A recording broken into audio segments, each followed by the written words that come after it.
Hey again, everyone, and welcome back to the channel for the next installment in our new figure showcase series. And if you're joining us for the first time, this is just a series of videos I do when I get a new figure to kind of do a review, unboxing, and just give you some thoughts on the latest addition into the collection. More often than not, it will be a newer release, but there are exceptions here and there.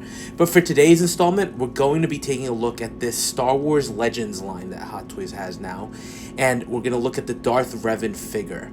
Now, my understanding is that this figure comes from the Knights of the Old Republic video game, and I'm going to preface this whole review by saying I know next to nothing about this character, so I'm not going to go into the backstory. This is going to be very much a looking at the figure kind of review.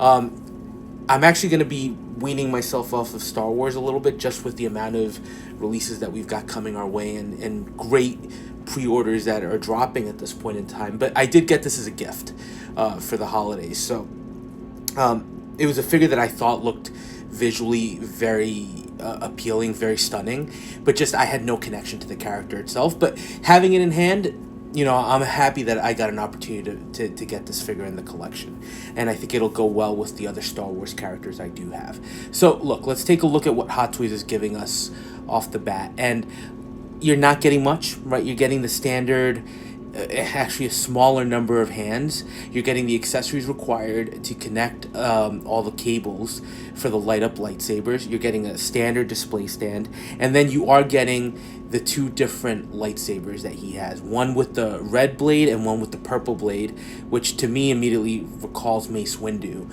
right? Since he, for the longest time, was the only Jedi that had a purple blade. But you get both a lit and an unlit version, as well as the different blade accessories. So pretty standard overall for a Star Wars release, I would think.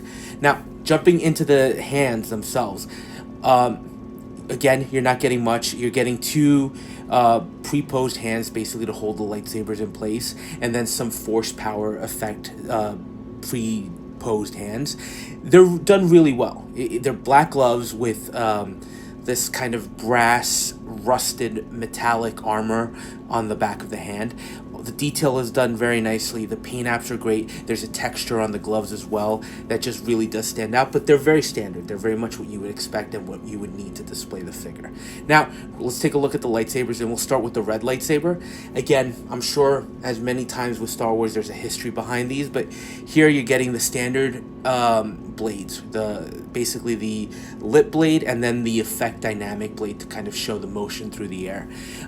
The lightsaber itself is really nicely done with this silver with a couple of ornate details and that gold at the top, and you are getting the two versions, basically the light up and then the just posable one. And then you do get the purple lightsaber with the similar style blades, right? The lit effect and the dynamic effect. Nothing really crazy there, fairly standard. And then you do get the two hilts. This one is a little more intricate with these blades that definitely project beyond down to the handle itself, which makes it a little interesting to wield, but it definitely has a very distinctive visual flair to it. Now, looking at the figure itself, this is not a figure that includes a sculpt, right? So off the bat, it's a Mandalorian helmet, essentially. So that there's not much more to say about it, right? The paint apps are done well, right? It's kind of a gray underlining with the red and silver at the front of the visor. Looks well, looks really nice. It's very heavily weathered, but again, if you've seen a Mandalorian, I feel like it's very much not a distinctive look overall. What does set him apart is, of course, the fact that he does wield lightsabers and he does have this cloak, which I'll get into in a little bit.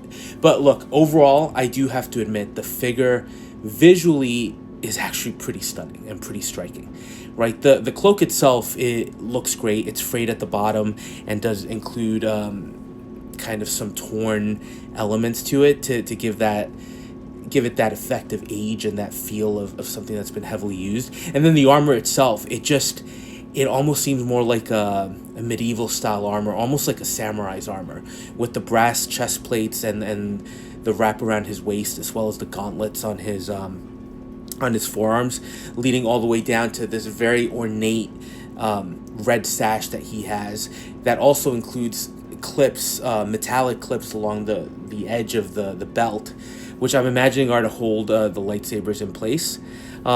So pretty decent overall. And what you're seeing here is basically how you would wire up the lightsabers, basically threading the cable through the gauntlets and then basically connecting those to the connector at the top, at the back, and lit up.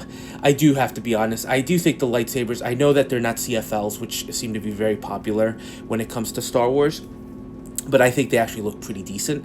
I will say the red one on mine did tend to be a little bit loose in terms of the blade actually socketing into the lightsaber hilt, so just something to be aware of. But overall, excuse me, overall, the figure poses really nicely. All right, I think no real complaints.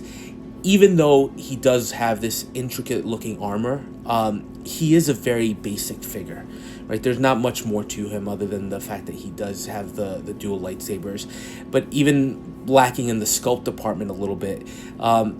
You know, it's a figure that I think if people have a very big connection to the character is going to appeal to them. For me, visually, very striking.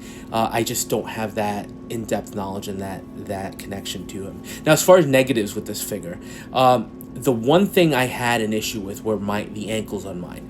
Now, you can't quite see them, but essentially, because they're hidden by the skirt, but essentially you have these ankle extenders to give him a little extra height, and they're obscured by the leg armor, the lower leg armor. But I did find that posing him in certain super dynamic kind of stances, that the figure did tend to topple over or kind of just wouldn't hold its pose because the ankles are a little bit weaker.